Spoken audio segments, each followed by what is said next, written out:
ಆತ್ಮೀಯ ವಿದ್ಯಾರ್ಥಿಗಳೇ, ನಾವಿಂದು ಕೃಷ್ಣೇಗೌಡನ ಆನೆ ಎಂಬ ದೀರ್ಘ ಗದ್ಯವನ್ನು ನೋಡೋಣ. ಈ ದೀರ್ಘ ಗದ್ಯ ಕೆ.ಪಿ. ಪೂರ್ಣಚಂದ್ರ ತೇಜಸ್ವಿಯವರ ಒಂದು ರಚಿತವಾಗಿರುವಂಥದ್ದು. ಇದು ನಾಟಕ ರೂಪ ಕೂಡ ಹೊಂದಿರುವಂಥದ್ದು. ಇದು ಒಂದು ಗದ್ಯದಲ್ಲಿ ದೀರ್ಘವಾಗಿರುವಂಥದ್ದು. ಹೀಗಾಗಿ ಇದು ದೀರ್ಘ ಗದ್ಯದ ಒಂದು ರೂಪರೇಷೆಯನ್ನು ಹೊಂದಿದ್ದರಿಂದ ಇದಕ್ಕೆ ದೀರ್ಘ ಗದ್ಯ ಅಂತ ಕರೆಯುವಂಥದ್ದು. ಕೆ.ಪಿ. ಪೂರ್ಣಚಂದ್ರ ತೇಜಸ್ವಿಯವರು ಬರೆದಿರುವ ಈ ದೀರ್ಘ ಗದ್ಯ ಪರಿಸರದ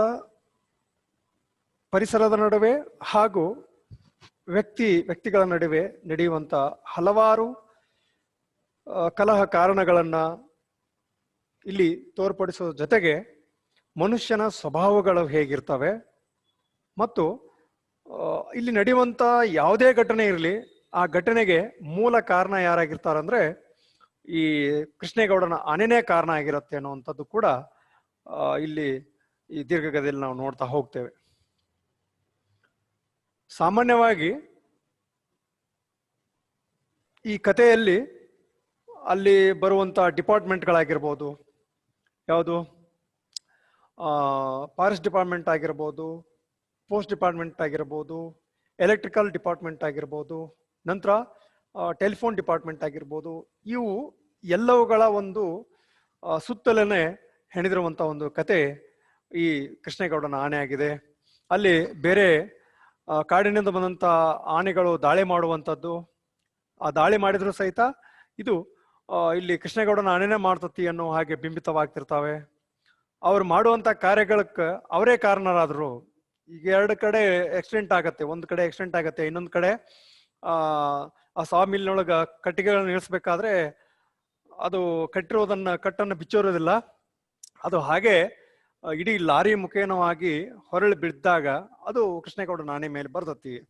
ಈ ರೀತಿ ಹಲವಾರು ವಿಶಿಷ್ಟವಾಗಿರುವಂತಹ ಘಟನೆಗಳನ್ನ ನಾವು ಈ ಕೃಷ್ಣೇಗೌಡನ ಆನೆಯಲ್ಲಿ ನೋಡ್ತಾ ಹೋಗ್ತೇವೆ. ಅದಕ್ಕಿಂತ ಪೂರ್ವದಲ್ಲಿ ನಾವು ಈ ಲೇಖಕರಾಗಿರುವಂತಹ ಕೆ.ಪಿ. ಪೂರ್ಣಚಂದ್ರ ತೇಜಸ್ವಿ ಅವರ ಪರಿಚಯ ನೋಡ್ತಾ ಹೋಗೋಣ. ಇವರ ಕಾಲ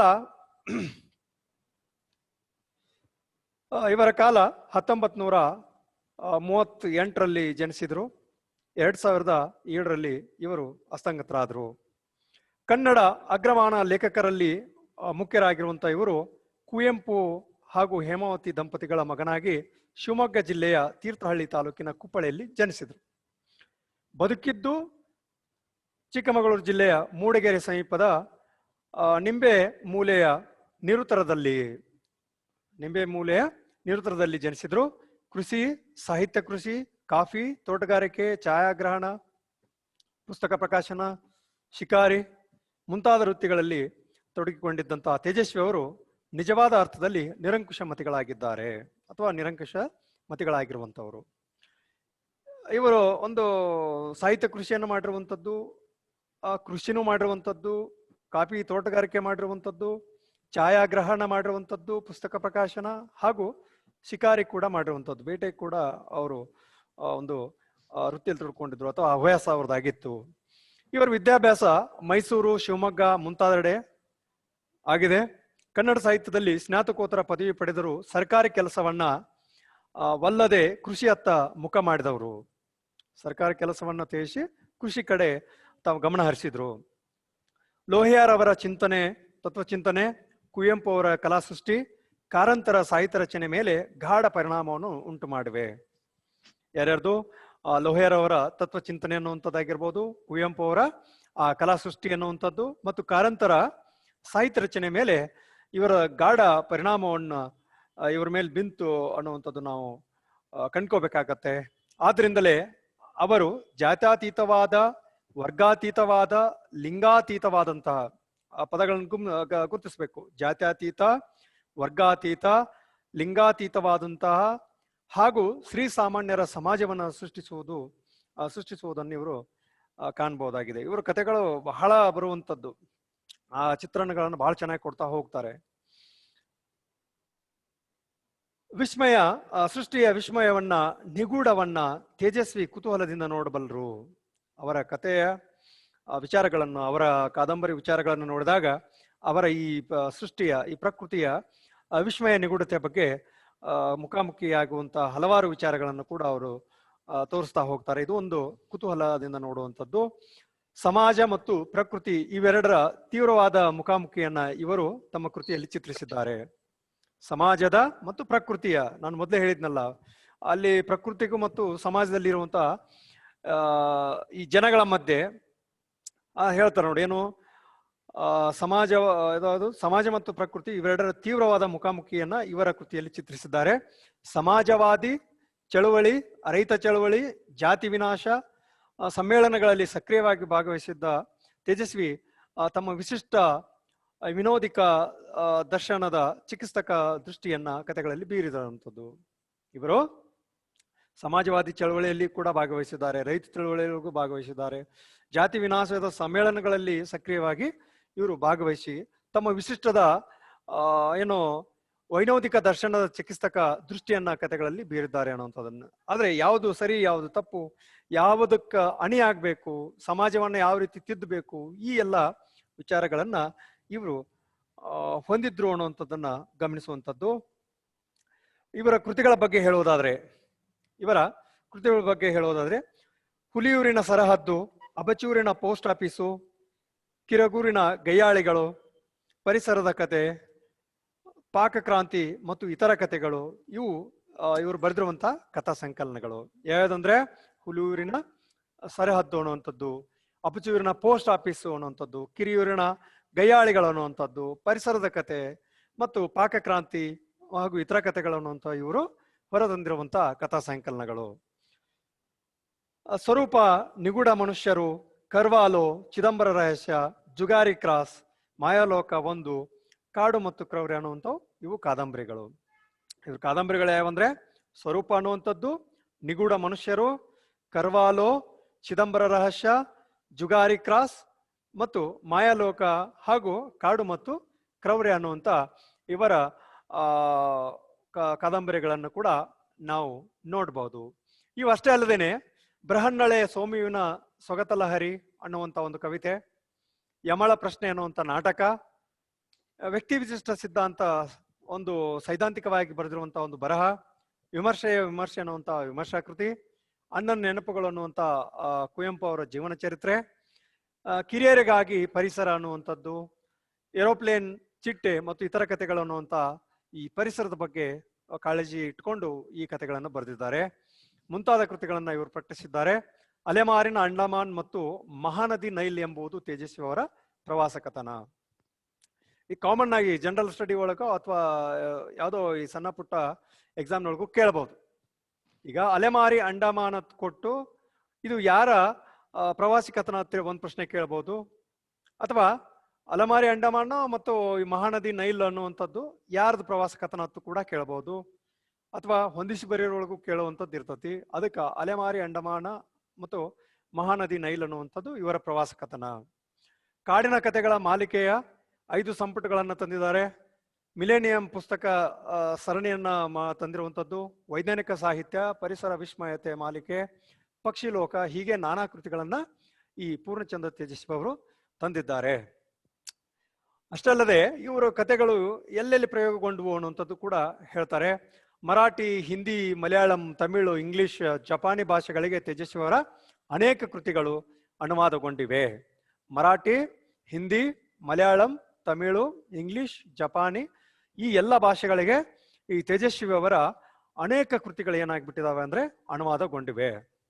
ಅಬಚೂರಿನ ಪೋಸ್ಟ್ ಆಫೀಸು, ಕುಬಿ ಮತ್ತು ಇಯಾಲ, ತಬರನ ಕತೆ ಚಲನಚಿತ್ರಗಳಾಗಿ ರಾಷ್ಟ್ರೀಯ ಚಲನಚಿತ್ರ ಪ್ರಶಸ್ತಿಗಳನ್ನು ಕೂಡ ಪಡೆದಿವೆ.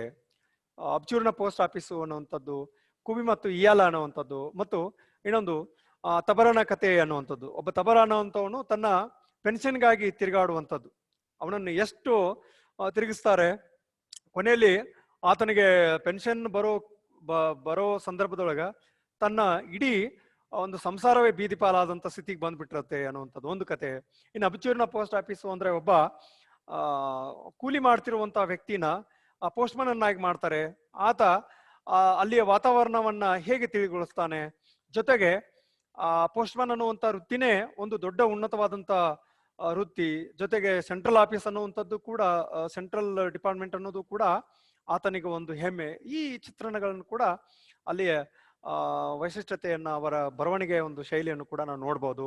ತಬರಣ ಕತೆ, ಕಿರುಗೂರಿನ ಗಯ್ಯಾಳಿಗಳು, ಕೃಷ್ಣೇಗೌಡನ ಆನೆ, ಪರಿಸರದ ಕತೆಗಳು ರಂಗದ ಮೇಲೆ ಪ್ರಯೋಗಗೊಂಡಿವೆ.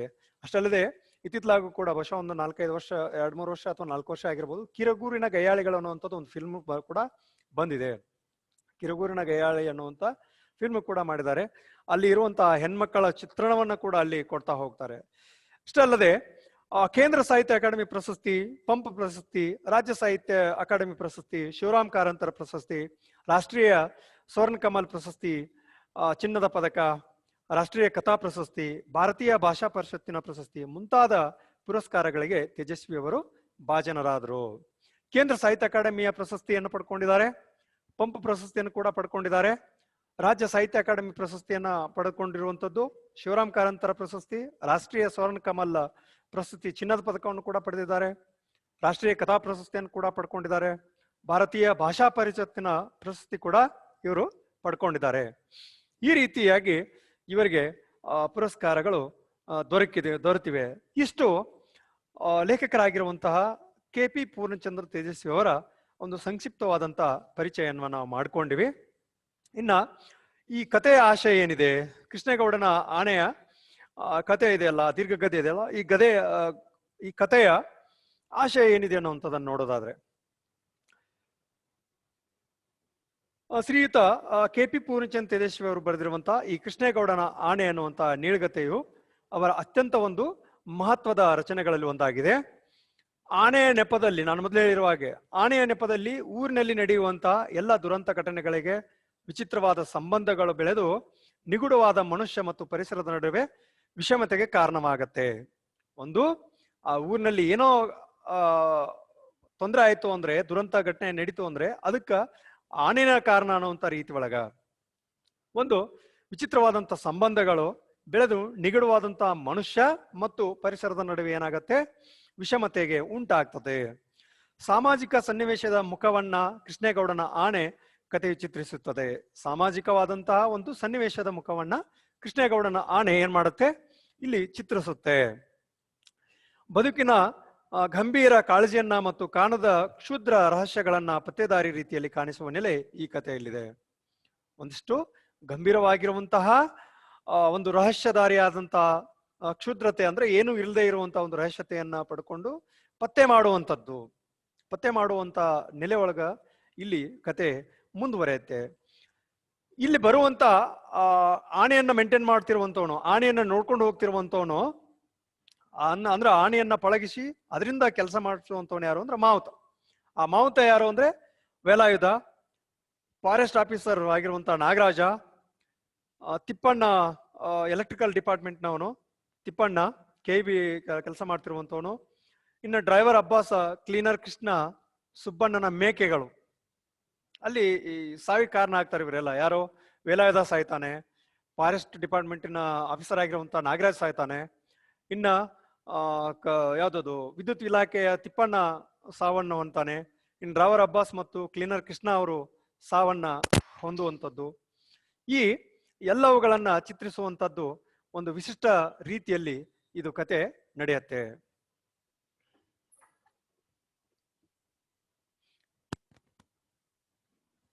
ಇನ್ನ ಮುಂದಿನ ವಿಚಾರವನ್ನ ನೋಡೋದಾದ್ರೆ, ಮುಂದೆ ಏನಾಗ್ತತಿ, ಇವರ ಸಾವಿಗೆ ಕಾರಣ ಆಗೋದು ಅಷ್ಟೇ ಅಲ್ಲದೇನೆ ಅದು ಆರೋಪ ಆಗೋದು ಯಾವ್ದ್ರ ಮೇಲೆ ಅಂದ್ರೆ ಆನೆ ಮೇಲೆ ಆರೋಪ ಆಗ್ತತಿ. ನೀವು ಕಥೆಯನ್ನು ಕೇಳ್ತಾ ಹೋದಾಗೆ, ಈ ಗದ್ದೆವನ್ನು ನೋಡ್ತಾ ಹೋದಾಗ ಗೊತ್ತಾಗ್ತತಿ ಆನೆ ತಪ್ಪೋ ಸರಿನೋ ಅನ್ನೋಂಥದ್ದನ್ನು. ಆನೆದು ಕೃಷ್ಣೇಗೌಡನ ಆನೆ ಅನ್ನುವಂಥದ್ದು ಇದೆಯಲ್ಲ, ಅದು ತಪ್ಪೋ ಅಥವಾ ಸರಿನೋ, ಅದೇ ಮಾಡೈತೋ ಅಥವಾ ಬೇರೆ ಆನೆಗಳು ಮಾಡಿದ್ವೋ, ಅಥವಾ ಆನೆನ ಕಾರಣ ಆಯ್ತೋ ಅಥವಾ ಇನ್ಯಾತ್ರ ಬೇರೆ ಕಾರಣಗಳಿದ್ವೋ ಅನ್ನುವಂಥದ್ದು ಕೂಡ ನೀವು ಅಲ್ಲಿ ನೋಡುವಂಥದ್ದು ಇರತ್ತೆ. ಹಿಂದೆ ಅದು ಏನಾಗಿತ್ತು, ಮಠದ ಒಂದು ಪಟ್ಟದಾನೆ ಆಗಿತ್ತು. ಹರಾಜಿನಲ್ಲಿ ಕೊಂಡ್ಕೊಂಡಂತ ಕೃಷ್ಣೇಗೌಡ ಏನ್ ಮಾಡ್ತಾನ, ತನ್ನ ಜೀತದಾನೆಯನ್ನಾಗಿ ಮಾಡ್ಕೊಳ್ತಾನೆ. ಊರಿನಲ್ಲಿ ಆಗುವ ದುರಂತಗಳಿಗೆ, ಅನಾಹುತಗಳಿಗೆ, ಸಾವುಗಳಿಗೆ, ಕಳ್ಳ ಸಾಗಾಣಿಕೆ, ಗಂಧ ಸಾಗಾಣಿಕೆ, ಈ ಎಲ್ಲಾ ವ್ಯವಹಾರಗಳಿಗೆ ಈ ಆನೆಯ ಕಾರಣ ಎಂದು ಆರೋಪಿಸುವುದು ಒಂದು ಹಾಸ್ಯಾಸ್ಪದವಾಗಿದೆ. ಊರಿನೊಳಗೆ ಆಗುವಂತಹ ಹಲವಾರು ಘಟನೆಗಳಿಗೆ ಆನೆನ ಇಂಪಾರ್ಟೆಂಟ್ ಅನ್ನೋ, ಆನೆನ ಕಾರಣ, ಆನೆ ಇರ್ಲಿಕ್ಕಂದ್ರೆ ಹಿಂಗ ಆಗ್ತಿದ್ದಿಲ್ಲ ಅನ್ನುವಂಥದ್ದು ಕೂಡ ಹೇಳ್ತಾರಲ್ಲ ಅದು ಹಾಸ್ಯಾಸ್ಪದ ಅನ್ಸುತ್ತೆ. ಇನ್ನ ಪ್ರಸ್ತುತ ಭಾರತದ ಸಾಮಾಜಿಕ, ರಾಜಕೀಯ, ಧಾರ್ಮಿಕ, ಸಾಂಸ್ಕೃತಿಕ ಹಾಗೂ ಅಧಿಕಾರಶಾಹಿ ವ್ಯವಸ್ಥೆಯ ಕರಾಳ ಸತ್ಯವನ್ನ ಈ ಕಥೆ ಚಿತ್ರಿಸಿದೆ. ಪ್ರಸ್ತುತ ಭಾರತದ ಸಾಮಾಜಿಕ ಸ್ಥಿತಿ ಹೇಗಿದೆ, ರಾಜಕೀಯ ಸ್ಥಿತಿ ಹೇಗಿದೆ, ಧಾರ್ಮಿಕ ಸ್ಥಿತಿ, ಸಾಂಸ್ಕೃತಿಕ ಮತ್ತು ಅಧಿಕಾರಶಾಹಿ ವ್ಯವಸ್ಥೆ ಯಾವ ರೀತಿಯಾಗಿ ಕಥೆಯನ್ನ ನಿರ್ಮಿಸ್ತಾವೆ, ಕಥೆಗೆ ಕಾರಣವಾಗ್ತಾವೆ, ಕಥೆಯಲ್ಲಿ ಬರುವಂತ ಘಟನೆಗಳಾಗಿ ನಿಂತ್ಕೊಳ್ತಾವೆ ಅನ್ನುವಂತ ಕರಾಳ ಸತ್ಯಗಳನ್ನ ಈ ಕಥೆ ನಿರ್ಮಿಸುತ್ತದೆ ಅಥವಾ ಚಿತ್ರಿಸುತ್ತದೆ. ವ್ಯವಸ್ಥೆಯ ಭ್ರಷ್ಟತೆ, ನಿಷ್ಕ್ರಿಯತೆ, ಈರ್ಷ್ಯೆಗಳಿಂದ ಎದುರಾಗುವ ದುರಂತಗಳ ಆಶಯ ಈ ಕಥೆಯ ಮುಖ್ಯ ಅಭಿವ್ಯಕ್ತಿಯಾಗಿದೆ. ಮನುಷ್ಯನ ಸಣ್ಣತನ, ಸ್ವಾರ್ಥಗಳಿಗೆ ಮನುಷ್ಯನೇ ಕಾರಣ ಆದರೂ ಈ ಕಥೆಯಲ್ಲಿ ನಡೆಯುವ ವೈರುಧ್ಯ ಹಾಗೂ ದುರಂತಗಳಿಗೆ ಆ ಕೃಷ್ಣೇಗೌಡನ ಆನೆಯ ಅಪರಾಧಿಯಾಗುವುದು ಮತ್ತು ಆನೆ ಕೊನೆಗೆ ಇದ್ದಕ್ಕಿದ್ದಂತೆ ಮಾಯವಾಗುವುದು ಒಂದು ದುರಂತವೇ ಆಗಿ ಕಾಣುತ್ತೆ. ಇಲ್ಲಿ ಒಂದು ದುರಂತವಾಗಿ ಕಾಣುವಂಥದ್ದು ಹಾಸ್ಯಾಸ್ಪದ ಅನ್ಸತ್ತೆ ಅನ್ನುವಂಥದ್ದು. ಒಟ್ಟಿನಲ್ಲಿ ಆನೆಯ ಸ್ಥಿತಿ, ಆನೆಯ ಒಂದು ಪಡ್ಕೊಂಡಿರುವಂತ ರೀತಿ ಅಥವಾ ಅದಕ್ಕೆ ಬಾಯಿದ್ರ ಈ ರೀತಿ ಆಗ್ತಿದ್ದಿಲ್ಲೇನೋ ಅನ್ನುವಂತ ಒಂದು ವಿಚಾರ ಈ ಎಲ್ಲವುಗಳು ತಿಳಿಸ್ಕೊಡುವಂತ ಕಾರ್ಯವನ್ನ ಮಾಡತ್ತೆ. ತೇಜಸ್ವಿ ಅವರ ಕಾಳಜಿಯ ಕೇಂದ್ರವೇ ಗ್ರಾಮ ಭಾರತ. ಇಲ್ಲೇ ನಿಂತು ಜಾಗತಿಕ ವಿದ್ಯಮಾನಗಳನ್ನ, ಬದಲಾವಣೆಗಳನ್ನ ವೀಕ್ಷಿಸುವ ತೇಜಸ್ವಿ ಅವರಿಗೆ ಈ ವಿದ್ಯಮಾನಗಳ ಬಲೆಯಲ್ಲಿ ಗ್ರಾಮ ಭಾರತ ಸಿಕ್ಕು ಒದ್ದಾಡುತ್ತಿರುವಂತೆಯೂ ಕಾಣಿಸುತ್ತದೆ. ಈಗ ನಾನು ಹೇಳ್ತಾ ಇರುವಂತದ್ದು ಏನು ಅಂದ್ರೆ ನಿಮಗೆ ಲಾಂಗ್ ಕ್ವಶನ್ ಬರೆಯಕ್ಕೂ ಯೂಸ್ ಆಗುವಂತ ವಿಚಾರಧಾರೆಗಳು. ಈ ಒಟ್ಟು ನಾಟಕದ ಆಶಯ ಮತ್ತು ವಿಷಯ ವಸ್ತು ಏನಿದೆ ಅನ್ನುವಂಥದ್ದನ್ನ ಸಂಕ್ಷಿಪ್ತವಾಗಿ ನೋಡ್ತಾ ಹೋಗ್ತಾ ಇದ್ದೀವಿ ನಾವು. ಹೌದಾ? ಕಾಮನ್ ಆಗಿ ಏನ್ ವಿಚಾರಗಳಿದೆ ಅನ್ನುವಂಥದ್ದು. ಈ ವಿದ್ಯಮಾನಗಳ ಬಲೆಯಲ್ಲಿ ಗ್ರಾಮ ಭಾರತ ಸಿಕ್ಕು ಒದ್ದಾಡುತ್ತಿರುವಂತೆಯೂ ಕಾಣುತ್ತದೆ. ಈ ಕಥೆಯಲ್ಲಿನ ಕೃಷ್ಣೇಗೌಡನ ಆನೆ ಪಾಪದ ಪ್ರಾಣಿ. ಈ ಕಥೆಯಲ್ಲಿ ಬರುವಂತಹ ಕೃಷ್ಣೇಗೌಡನ ಆನೆ ಏನಿದೆಲ್ಲ ಅದು ಒಂದು ಪಾಪದ ಪ್ರಾಣಿಯಾಗಿ ಕಾಣುತ್ತೆ. ಭಾರಿ ಶರೀರ ಮತ್ತು ಅಪಾರ ಶಕ್ತಿಯನ್ನು ಹೊಂದಿದ್ದರೂ ಈ ಆನೆ ಬಾಯಿ ಇಲ್ಲದ ಪ್ರಾಣಿಯಾಗಿರುವ ಕಾರಣ ಬಾಯಿ ಇರುವ ಎಲ್ಲರ ಶೋಷಣೆಗೆ ವಸ್ತು ಆಗ್ತತಿ. ಬಾಯಿ ಇರ್ಲಾರ್ದಂತ ಈ ಆನೆ ಏನಾಗ್ಬಿಡ್ತತಿ, ಬಾಯಿ ಇದ್ದಂತ ವ್ಯಕ್ತಿಗಳು ಅಂದ್ರೆ ಮನುಷ್ಯರ ಒಂದು ಶೋಷಣೆಗೆ ಏನಾಗತ್ತೆ, ಅದು ಕಾರಣವಾಗಿ ಬಿಡತ್ತೆ ಅದನ್ನ ಹೇಳ್ತಾರೆ, ಕಾರಣವಾಗತ್ತೆ. ಈ ರೀತಿ ಪ್ರತಿಯೊಬ್ಬನಿಂದಲೂ ತನಗೆ ಕಂಡ ರೀತಿಯಲ್ಲಿ ಈ ಪ್ರಾಣಿಯನ್ನ ಅರ್ಥೈಸುವುದು, ಇದಕ್ಕೊಂದು ವ್ಯಕ್ತಿತ್ವ ಆರೋಪಿಸುವುದು ನಡೀತದೆ. ಎಲ್ಲ ಪಾಪಕೃತ್ಯಗಳ ಅಪರಾಧವನ್ನ ಆನೆ ಹೊತ್ತುಕೊಳ್ಬೇಕಾಗ್ತದೆ. ಬಾಯಿಲ್ಲದ ಎಲ್ಲದಕ್ಕೂ ಸಂಕೇತದಂತೆ ಕಾಣುವ ಈ ಆನೆಯನ್ನ ಕೇಂದ್ರವಾಗಿರಿಸಿಕೊಂಡು ಲೇಖಕರು ಅನೇಕ ಸಂಗತಿಗಳನ್ನ, ದುರಂತಗಳನ್ನ ನಿರೂಪಿಸಿದ್ದಾರೆ. ಈ ಆನೆಯನ್ನ ಇಟ್ಟುಕೊಂಡ ಹಲವಾರು ದುರಂತ ಮತ್ತು ಏನ್ ಘಟನೆಗಳನ್ನ ಇಲ್ಲಿ ರಚಿಸಿದ್ದಾರೆ. ಹಲವಾರು ಪಾತ್ರಗಳ ಮೂಲಕ ಸಾಮಾಜಿಕ ಅನೇಕ ಅಂಶಗಳನ್ನ ಹಾಸ್ಯ ಮಿಶ್ರಿತ ವ್ಯಂಗ್ಯದ ಮೂಲಕ ನಮ್ಮ ಮುಂದಿಡುವ ಜೀವಂತಿಕೆಯ ಬರವಣಿಗೆಯ ಮಾದರಿ ತೇಜಸ್ವಿ ಅವರದ್ದಾಗಿದೆ. ತೇಜಸ್ವಿ ಅವರು ಈ ಹಾಸ್ಯ ಮಿಶ್ರಿತವಾಗಿರುವಂತಹ, ವ್ಯಂಗ್ಯವಾಗಿರುವಂತಹ ಸಮಾಜದ ಪ್ರಸ್ತುತ ರೂಪರೇಷೆಗಳು ಏನಿದಾವೆ, ಅವುಗಳ ಸ್ಥಿತಿ ಅಂತದ್ದು ಏನು ಅನ್ನುವಂಥದ್ದನ್ನ ಬರೆಯುವಂಥದ್ದು ಒಂದು ಯಶಸ್ವಿಯಾಗಿ ಮಾದರಿಯಾಗಿ ಕಾಣುತ್ತೆ. ಈ ಕಾರಣದಿಂದ ಅವರು ಸಮಕಾಲೀನ ಕಥೆಗಾರರ ನಡುವೆ ಭಿನ್ನವಾಗಿ ಕಾಣ್ತಾರೆ. ಎಲ್ಲಾ ಕಥೆಗಾರನಿಂತಲೂ ಈ ಪೂರ್ಣಚಂದ್ರ ತೇಜಸ್ವಿ ಅವರು ಕಾರಣ ಏನಪ್ಪಾ ಅಂದ್ರೆ ಅವರ ಒಂದು ಸಮಕಾಲೀನ ಸ್ಥಿತಿಯಲ್ಲಿಯ ಬರೆಯುವಂತ ಬರವಣಿಗೆ ಶೈಲಿನೇ ಅವರನ್ನು ಭಿನ್ನವಾಗಿ ಕಾಣಿಸುತ್ತೆ. ಒಟ್ಟಾರೆಯಾಗಿ ಹೇಳೋದಾದ್ರೆ ಕೃಷ್ಣೇಗೌಡನ ಬಳಿ ಇರುವ ಆನೆ ಪಟ್ಟಣವಾಸಿಯಾಗಿದೆ. ಈ ಕಾರಣದಿಂದಾಗಿ ಪಟ್ಟಣದ ಜನ ಅದಕ್ಕೂ ತಮ್ಮಂತೆ ಒಂದು ವ್ಯಕ್ತಿತ್ವವನ್ನ ರೂಪಿಸಿದ್ದಾರೆ. ಆನೆಯು ಕಾಡಾನೆಗಳಿಂದ ಸಂಪೂರ್ಣವಾದ ಭಿನ್ನ ನಡವಳಿಕೆಯನ್ನ ಹೊಂದಿದೆ. ಇಲ್ಲಿ ಒಂದು ಮಾತು ಬರುತ್ತೆ, ಅದಕ್ಕೂ ಮಾನ ಮರ್ಯಾದೆ ಇದೆ ಅನ್ನುವಂಥದ್ದನ್ನು. ಆನೆಗೂ ಮಾನ ಮರ್ಯಾದೆ ಇರ್ತತಿ ಅಂತ ಹೇಳಿ ಒಂದ್ ಕಡೆ ಮಾತು ಬರುತ್ತೆ. ಹಿಂಗಾಗಿ ಅದು ಒಂದು ಜೀವ, ಅದು ಒಂದು ವ್ಯಕ್ತಿತ್ವವನ್ನು ಹೊಂದಿದೆ ಅನ್ನುವಂಥದ್ದು ಕೂಡ ಇಲ್ಲಿ ಆರೋಪವಾಗಿ ಬರುತ್ತೆ ಅನ್ನುವಂಥದ್ದು. ಆನೆ ಕಾಡಾನೆಗಳಿಂದ ಸಂಪೂರ್ಣವಾಗಿ ಭಿನ್ನ ನಡವಳಿಕೆಯನ್ನ ಹೊಂದಿದೆ. ಸಣ್ಣ ಸ್ಕೂಲ್ಗೆ ಹೋಗೋ ಮಕ್ಕಳು ಅದ್ರ ಹೆಸರು ಕರೆದ್ರೆ ಸಾಕು, ಸೊಂಡಿಲನ್ನು ನಳಾಡಿಸ್ತಾ ಇತ್ತು, ಮೇಲೆ ಸೊಂಡಿಲನ್ನು ನಳಾಡಿಸಿ ಅವರ ಒಂದು ಕರೆದಿರುವಂತ ಕರೆಗೆ ಸ್ಪಂದಿಸ್ತಾ ಇತ್ತು ಅನ್ನುವಂಥ ಸಂದರ್ಭಗಳು ಬರ್ತಾವೆ. ಆದ್ರೆ ಕಾಡಾನೆಗಳಲ್ಲಿ ಪ್ರಾಕೃತಿಕವಾದ ಚಲನವಲನಗಳು ಪ್ರಧಾನವಾಗಿದ್ದರೆ ಈ ಆನೆಯು ಮಾನವನ ಬದುಕಿನ ನಡವಳಿಕೆ ಮತ್ತು ನಿಯಂತ್ರಣಕ್ಕೆ ಒಳಗಾಗಿದೆ. ಕಾಡಿನಲ್ಲಿ ಇರುವಂತಹ ಆನೆಗಳು ತಮ್ಮ ಮನಸ್ಸಿಗೆ ಬಂದ ಹಾಗೆ ಚಲನವಲನಗಳನ್ನು ಹೊಂದಿದ್ರೆ ಇದು ನಿರ್ದಿಷ್ಟವಾಗಿಯೇ ಇರ್ತತಿ, ನಿರ್ದಿಷ್ಟವಾಗಿಯೇ ತನ್ನ ನಡವಳಿಕೆ ಮತ್ತು ನಿಯಂತ್ರಣಕ್ಕೆ ಒಳಗಾಗಿದೆ. ಮಾನವನ ಸ್ವಾರ್ಥ ಮೂಲ ನೆಲೆಯಿಂದ ಉನ್ನತವಾದ ಬಲವಂತದಲ್ಲಿ ತನ್ನ ಸಹಜ ಸ್ವಭಾವವನ್ನ ಬಿಟ್ಟುಕೊಟ್ಟಿದೆ. ಅದು ತನಗಾಗಿ ಅಲ್ಲದ ಪರಿಸರ ಇಚ್ಛೆ ಮತ್ತು ನಿಯಂತ್ರಣದಲ್ಲಿ ಬದುಕಬೇಕಾಗಿದೆ. ತೇಜಸ್ವಿ ಅವರ ಮಹತ್ವಾಕಾಂಕ್ಷೆಯ ಈ ಕಥೆಯು ತೇಜಸ್ವಿ ಅವರ ಬದುಕಿನ ಮತ್ತು ಬರವಣಿಗೆಯ ಸಮಗ್ರ ಗ್ರಹಿಕೆಯನ್ನ ಹಿಡಿದಿಡಲು ಪ್ರಯತ್ನಿಸಿದೆ. ಈ ಕಥೆಯು ಇಂಗ್ಲಿಷ್, ಹಿಂದಿ, ಮರಾಠಿ ಮತ್ತು ಮಲಯಾಳಿ ಭಾಷೆಗಳಿಗೆ ತರ್ಜುಮೆಗೊಂಡಿದೆ, ಅಂದ್ರೆ ಭಾಷಾಂತರಗೊಂಡಿದೆ. ಯಾವುದು? ಇಂಗ್ಲಿಷ್, ಹಿಂದಿ, ಮರಾಠಿ ಮತ್ತು ಮಲಯಾಳಿ ಭಾಷೆಗಳಿಗೆ ಈ ಕತೆ ಏನೈತಲ್ಲ ತರ್ಜುಮೆಗೊಂಡಿದೆ, ಅಂದ್ರೆ ಭಾಷಾಂತರಗೊಂಡಿದೆ ಅನ್ನುವಂಥದ್ದು ಕೂಡ. ಈ ಕೃಷ್ಣೇಗೌಡನ ಆನೆ ಎಂಬ ಈ ದೀರ್ಘ ಗದ್ಯದಲ್ಲಿ ಮೊದಲನೇ ಅಧ್ಯಾಯವನ್ನ ನಾವು ನೋಡ್ತಾ ಹೋಗೋಣ.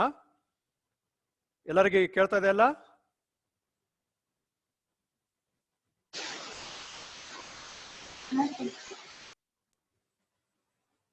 ನನ್ನ ಅಧ್ಯಾಯ 1 ಹೇಳ್ತಾರೆ, ನನ್ನ ಹಳೆಯ ಫೋರ್ಡ್ ಜೀಪಿನ ಗೇರ್ ಬಾಕ್ಸ್ ಆಗಿಂದಾಗೆ ತೊಂದರೆ ಕೊಡುತ್ತಲೇ ಇರುತ್ತದೆ.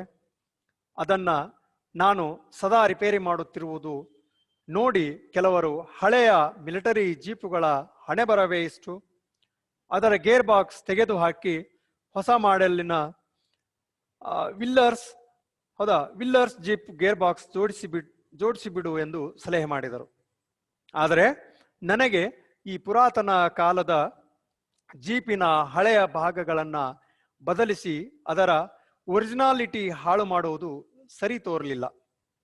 ನನ್ನ ಈ ಒರಿಜಿನಾಲಿಟಿ ಉಳಿಸುವ ಪ್ರಯತ್ನದಿಂದ ತಿಂಗಳಿಗೊಮ್ಮೆ ಜೀಪಿನ ಅಡಿ ಬಿದ್ದುಕೊಂಡು ಅದರ ಗೇರ್ ಬಾಕ್ಸ್ ಬಿಚ್ಚಿ ರಿಪೇರಿ ಮಾಡುವ ಕೆಲಸ ಖಾಯಂ ಆಗಿತ್ತು ಅನ್ನುವಂಥದ್ದನ್ನು ಇಲ್ಲಿ ಹೇಳ್ತಾರೆ. ಇಲ್ಲಿ ಲೇಖಕರೇ ಹೇಳುವ ಹಾಗೆ, ಲೇಖಕರು ಈ ದೀರ್ಘಗದ್ಯ ಆರಂಭದಲ್ಲಿ ಹೇಳ್ತಾರೆ, ಅವ್ರು ಏನ್ ಮಾಡ್ತಾ ಇದ್ರು ಅಂದ್ರೆ, ಅವರ ಹಳೆಯ ಈ ಫೋರ್ಡ್ ಜೀಪಿನ ಗೇರ್ ಬಾಕ್ಸ್, ಈ ಫೋರ್ಡ್ ಅನ್ನುವಂತ ಕಂಪನಿ ಜೀಪ್ ಇದೆಯಲ್ಲ, ಆ ಜೀಪಿನ ಗೇರ್ ಬಾಕ್ಸ್ ಆಗಿಂದಾಗ್ಲೇ ಏನಾಗ್ತಾ ಇತ್ತು, ತೊಂದರೆ ಕೊಡ್ತಾನೆ ಇರ್ತಿತ್ತು, ಗೇರ್ ಬಾಕ್ಸ್ ಕೆಡ್ತಾ ಇತ್ತದು. ಹಿಂಗಾಗಿ ಅವ್ರು ಏನ್ ಮಾಡಿದ್ರು, ಅದನ್ನ ಸದಾ ರಿಪೇರಿ ಮಾಡುತ್ತಿರುವುದನ್ನು ನೋಡಿ ಕೆಲವರು ಅವ್ರಿಗೆ ಹೇಳ್ತಾರೆ, ಈ ಹಳೆಯ ಮಿಲಿಟರಿ ಜೀಪನ್ನು ಏನ್ ಮಾಡ್ಬಿಡ್ರಿ, ಈ ಮಿಲಿಟರಿ ಜೀಪ್ಗಳ ಹಣೆ ಬರನೇ ಇಷ್ಟೇ, ಅದ್ರ ಗೇರ್ ಬಾಕ್ಸ್ ಏನ್ ಮಾಡ್ರಿ, ತೆಗೆದು ಹಾಕಿ ಹೊಸ ಮಾಡೆಲಿನ ವಿಲ್ಲಿಯರ್ಸ್ ಜೀಪ್ ಗೇರ್ ಬಾಕ್ಸ್ ಜೋಡಿಸಿದ್ರೆ ಚೆನ್ನಾಗಿರತ್ತೆ ಅನ್ನುವಂತ ಒಂದು ಸಲಹೆಯನ್ನು ಕೂಡ ಅವ್ರು ಮಾಡ್ತಾರೆ. ಯಾಕೆ ಈ ಸಲಹೆ ಮಾಡ್ತಾರಂದ್ರೆ, ಈ ಫೋರ್ಡ್ ಜೀಪಿನ ಗೇರ್ ಬಾಕ್ಸ್ ಬಹಳ ತೊಂದರೆ ಕೊಡುವಂಥದ್ದು, ಅಂದ್ರೆ ಮತ್ತೆ ಮತ್ತೆ ರಿಪೇರಿಗೆ ಬರುವಂಥದ್ದು. ಅದನ್ನ ಏನ್ ಮಾಡ್ರಿ, ಅದನ್ನ ತೆಗಿಸಿ ಹೊಸ ವಿಲ್ಲಿಯರ್ಸ್ ಅನ್ನುವಂತ ಜೀಪ್ ಗೇರ್ ಬಾಕ್ಸ್ ಹಾಕ್ಸಿದ್ರೆ ಅದು ಈ ತರ ತೊಂದರೆ ಕೊಡೋದಿಲ್ಲ, ಅಥವಾ ಮತ್ತೆ ಮತ್ತೆ ಅದು ಕೆಲಸಕ್ಕ ಬರೋದಿಲ್ಲ, ಚೆನ್ನಾಗಿ ಆಪರೇಟ್ ಆಗ್ತತಿ ಅನ್ನುವಂತ ವಿಚಾರವನ್ನು ಕೂಡ ಅವರು ಅಲ್ಲಿ ಹೇಳ್ತಾರೆ.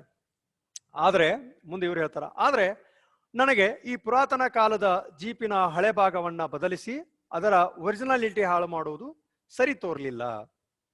ಆ ಗೇರ್ ಬಾಕ್ಸು ಆ ಜೀಪಿಗೆ ತಕ್ಕ ಹಾಗೆ ಇರ್ತಿತ್ತು. ಒಂದ್ ವೇಳೆ ಅದನ್ನ ತೆಗಿಸಿ ಈ ವಿಲ್ಲಿಯರ್ಸ್ ಜೀಪ್ ಗೇರ್ ಬಾಕ್ಸ್ ಹಾಕಿಸ್ಬಿಟ್ರೆ ಏನಾಗ್ತತಿ, ಅದ್ರ ಒರಿಜಿನಾಲಿಟಿ ಹೋಗ್ಬಿಡತ್ತೆ, ಫೋರ್ಡ್ ಜೀಪಿಂದು ಒರಿಜಿನಾಲಿಟಿ ಹೋಗ್ತತಿ. ಹಿಂಗಾಗಿ ನಾನು ಏನ್ ಮಾಡಿದೆ, ಅದು ಹಾಳಾಗ್ತತಿ ಅಂತ ಹೇಳಿ, ಒರಿಜಿನಾಲಿಟಿ ಹಾಳಾಗ್ತತಿ ಅಂತ ಹೇಳಿ ನಾನು ಅದನ್ನ ಹಾಕ್ಸಲಿಲ್ಲ, ಅದೇ ಮೊದಲಿದ್ದಂತ ಗೇರ್ ಬಾಕ್ಸ್ ಇದೆ ಅನ್ನೋ ವಿಚಾರ ಹೇಳ್ತಾರೆ. ನನ್ನ ಈ ಒರಿಜಿನಾಲಿಟಿ ಉಳಿಸುವ ಪ್ರಯತ್ನದಿಂದ ತಿಂಗಳಿಗೊಮ್ಮೆ ಜೀಪಿನ ಅಡಿ ಬಿದ್ದುಕೊಂಡು ಅದರ ಗೇರ್ ಬಾಕ್ಸ್ ಬಿಚ್ಚಿ ರಿಪೇರ್ ಮಾಡುವ ಕೆಲಸ ಏನಾಗಿದೆ, ಕಾಯಂ ಆಗಿದೆ. ಅದ್ರ ಒರಿಜಿನಾಲಿಟಿ ಹಾಳಾಗ್ತದಂತೇಳಿ ನಾನೇನ್ ಮಾಡ್ತಾ ಇದ್ದೀನಿ, ಅದನ್ನ ಉಳಿಸ್ಕೊಂಡಿದ್ದೀನಿ. ಉಳಿಸ್ಕೊಂಡಿರೋ ಪ್ರಯತ್ನದಿಂದಾಗಿ ಏನಾಗತ್ತೆ, ಒಂದ್ ತಿಂಗಳಿಗೊಮ್ಮೆ ಅದು ಮತ್ತೆ ಫೋರ್ಡ್ ಜೀಪಿನ ಗೇರ್ ಬಾಕ್ಸ್ ಮತ್ತೆ ರಿಪೇರಿಗೆ ಬಂದ್ಬಿಡತ್ತೆ. ಹಿಂಗಾಗಿ ಅಲ್ಲಿ ಆ ಜೀಪಿನ ಕೆಳಗ್ ಬಿದ್ದು ಆ ಗೇರ್ ಬಾಕ್ಸ್ ಅನ್ನ ರಿಪೇರಿ ಮಾಡುವಂತದ್ದು ಒಂದು ಕಾಯಂ ಕೆಲಸ ಆಗೈತಿ ಅನ್ನುವಂತ ವಿಚಾರ ಅಲ್ಲಿ ಲೇಖಕರು ಹೇಳ್ತಾರೆ. ಅವತ್ತು ಜೀಪಿನ ಅಡಿ ಬಿದ್ದುಕೊಂಡು ಅದರ ಗೇರ್ ಬಾಕ್ಸ್ ರಿಪೇರಿಯಲ್ಲಿ ತೊಡಗಿರ್ಬೇಕಾದ್ರೆ 2 ಕಾಕಿ ಪ್ಯಾಂಟ್ ದಾರಿ ಕಾಲುಗಳು ನನ್ನತ್ತ ಬರುತ್ತಿರುವುದು ನನಗೆ ಜೀಪಿನ ಅಡಿಯಿಂದ ಕಾಣಿಸಿತು. ನನಗೆ ಪೊಲೀಸ್ ಡಿಪಾರ್ಟ್ಮೆಂಟ್ ತಟ್ಟನೆ ಜ್ಞಾಪಕಕ್ಕೆ ಬಂದು ಗಾಬರಿಯಾದರೂ ಅವು ಬೂಟ್ಸ್ ಇಲ್ಲದ ಕಾಲುಗಳಾದಿದ್ದರಿಂದ ಬೇರೆ ಯಾವ ಡಿಪಾರ್ಟ್ಮೆಂಟ್ ಎಂದು ಬೋಲ್ಟ್ಗಳನ್ನ ಬಿಚ್ಚುತ್ತಾ ಹಾಗೆ ಯೋಚಿಸಿದೆ. ಬಂದಾತ ನಾನು ಜೀಪಿನ ಅಡಿ ಇದ್ದುದರಿಂದ ಅವನು ಬಂದುದನ್ನ ಗಮನಿಸಿಲ್ಲವೆಂದು ಬಗೆದು ಒಂದೆರಡು ಬಾರಿ ಕೆಮ್ಮಿದ. ಹೇಳ್ತಾರೆ ಇಲ್ಲಿ ಕೆಮ್ಮು ಅನ್ನುವಂಥದ್ದು ನಮಗೊಂಥರ ಕಾಲಿಂಗ್ ಬೆಲ್ ಇದ್ದ ಹಾಗೆ ಅನ್ನೋ ಸುಮ್ಮನೆ ಇನ್ನೊಬ್ಬರ ಗಮನವನ್ನು ನಮ್ಮ ಕಡೆ ಸೆಳೆಯುವಂಥದ್ದು ಅದು ಕೆಮ್ಮು ಅಂತದ್ದು. ಅದನ್ನೇ ಹೇಳ್ತಾರೆ. ಈಗೇನಾದ್ರು ಕೆಮ್ಮು ಬಿಟ್ರೆ ಗಮನ ಸೆಳೆಯಕ ಕೊರೋನಾ ಐತೆ ಅನ್ನುವಂಥ ಲೆಕ್ಕಕ್ಕೆ ಬಂದ್ಬಿಡತ್ತೆ. ಅವಾಗ ಬರ್ದಿರುವಂತೆ ಹಿಂದಿನ ಕತೆ ಇದು, ಅವಾಗಿಂದ ಹೇಳ್ತಾರ ಅವ್ರು. ಅವತ್ತು ಜೀಪಿನ ಅಡಿ ಬಿದ್ದುಕೊಂಡು ಅದರ ಗೇರ್ ಬಾಕ್ಸ್ ರಿಪೇರಿಯಲ್ಲಿ ತೊಡಗಬೇಕಾದ್ರೆ ಅವ್ರು ಏನ್ ಮಾಡ್ತಾ ಇದ್ರು, ಅದು ರಿಪೇರಿಗೆ ಬಂದಿತ್ತು. ಆ ಜೀಪಿನ ಕೆಳಗೆ ಬಿದ್ದುಕೊಂಡು ಅವ್ರು ಏನ್ ಮಾಡ್ತಾ ಇದ್ರು, ರಿಪೇರಿ ಮಾಡ್ತಾ ಇದ್ರು, ಗೇರ್ ಬಾಕ್ಸ್ ರಿಪೇರಿ ಮಾಡ್ತಾ ಇದ್ರು. ಮಾಡ್ತಿರ್ಬೇಕಾದ್ರೆ ಎರಡು ಕಾಕಿ ಪ್ಯಾಂಟ್ದಾರಿ ಕಾಲುಗಳು, ಆ ಪ್ಯಾಂಟ್ ಹಾಕೊಂಡಿರುವಂತ ಒಬ್ಬ ವ್ಯಕ್ತಿ ಅವ್ರ ಕಡೆ ಬರ್ತಾ ಇದ್ದ. ಬರೋದನ್ನ ಏನ್ ಮಾಡಿದ್ರು, ಇವರು ಅಲ್ಲೇ ಜೀಪ್ ಅಡಿಯ ಬಿದ್ಕೊಂಡೆ ಅದನ್ನ ನೋಡಿದ್ರು. ಅವ್ರಿಗೆ ಕಾಣಿಸ್ತದು. ನನಗೆ ಪೊಲೀಸ್ ಡಿಪಾರ್ಟ್ಮೆಂಟ್ ತಟ್ಟನೆ ಜ್ಞಾಪಕ ಬಂದು ಗಾಬರಿ ಆದ್ರು.